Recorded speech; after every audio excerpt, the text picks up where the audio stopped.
Shaun, we have to start with Sam Tickle making his England under-21 debut last night. We've said a lot this season, but yet another proud moment for obviously Sam and the football club. Yeah, it was an amazing night. Watching him represent England at that age group, and sort of understanding where he's come from in the last 12 months or so, and a lot longer before, obviously with the academy. But my time here, to watch him stand there and sing his national anthem, it was I'm sure a proud moment for him and his family, but it was a proud moment for the club. And the first academy player to play for England under-21 since, I think, a certain Leighton Baines, so not a bad record, and another clean sheet as well, so you've got to be pleased. Yeah, it was a really, look, England were, they've got such a talented squad. It was a really dominant game for Sam to play in.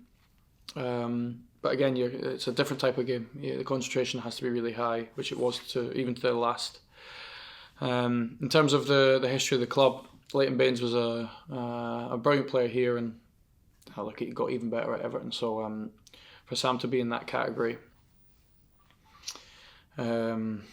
it's a brilliant achievement, and also the league that we find ourselves in at the moment, to have somebody from League One starting for England under-21s, it's just a brilliant achievement for Sam. And as I said to him last night and this morning in person, there has to be a lot more to come. So back to work this morning he was.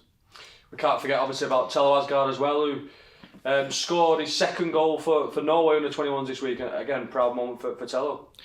Yeah, brilliant. I think it's Tello's watching the goal as well. He had a big chance about a minute before from a header. Actually, it was a brilliant header. It hit the sort of junction of the crossbar.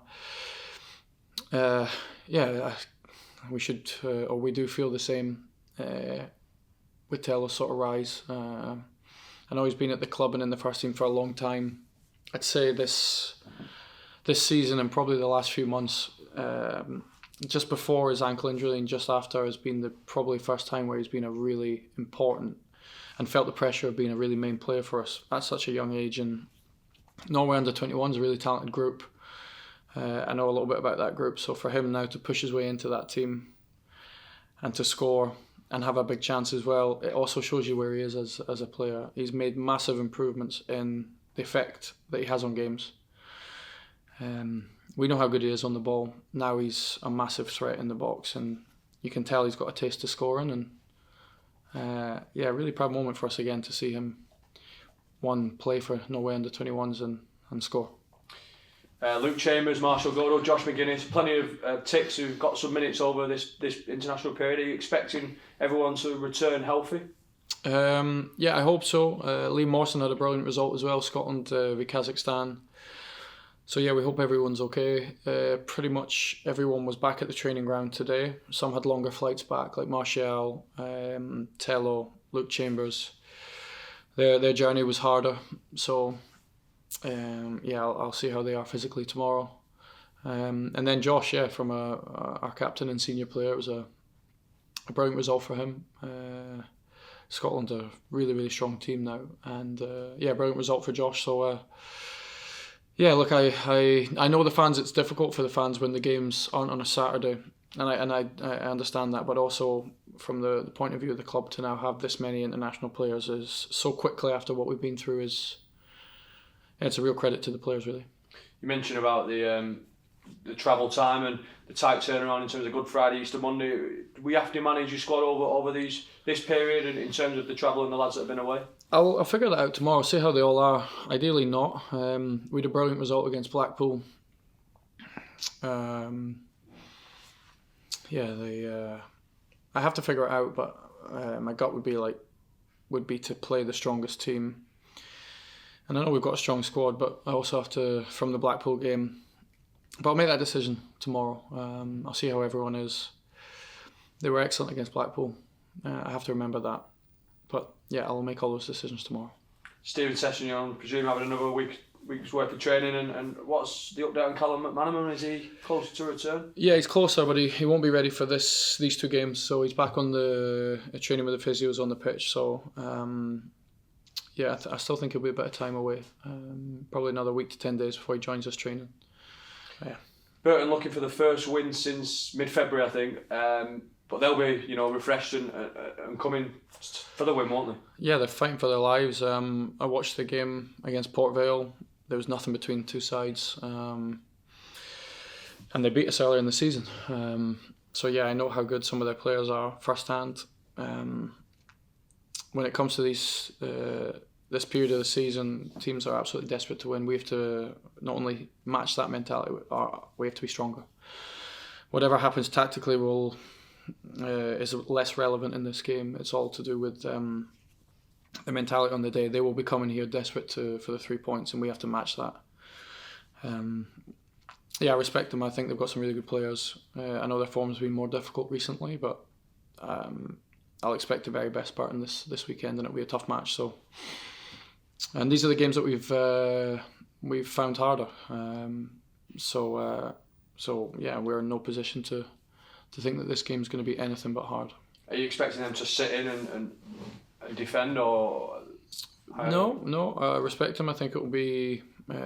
I'll prepare for both. I think I've watched them in games where they can get really aggressive in second halves, in terms of trying to put high pressure on, and then I've watched games where they've tried to be slightly lower but really organised. So the distances between, they played a back five, sometimes a four. Distances between the players are really good. So sometimes in matches it's really minimal moments that decide a game. And from what I've seen, I think they're well coached, and yeah, it'll be a tough game. Finally, just in terms of off-field, the club accounts were released during this international period, and the figures, I suppose, really do show the level of commitment that the new owners have inherited and have put into the football club.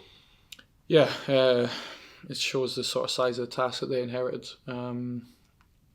Yeah, I obviously firsthand knew exactly what needed to be done. I knew these figures very early on in when I came back here and what we were looking at. So I think that's probably why sort of my emotional attachment to the club has grown even more from what we went through in the summer. I also have that sense of loyalty to the owner, who came in and basically saved us, and it cost him a hell of a lot of money, and it still is costing him a hell of a lot of money each month. So yeah, I've got a sense of loyalty to him, and then to the club. It's my duty to try and lower that number and win games at the same time. So yeah, it's the figures were. Look, I knew what the figures were. Now I think just everyone probably understands the situation that we were in, and we're probably still trying to figure out how to get us back on the right path. But the owner, the chairman, they've worked extremely hard. They bought this club extremely quickly, and they've almost had to do the due diligence on the job. Yeah, I appreciate their hard work. They let me build a squad to try and compete in this league.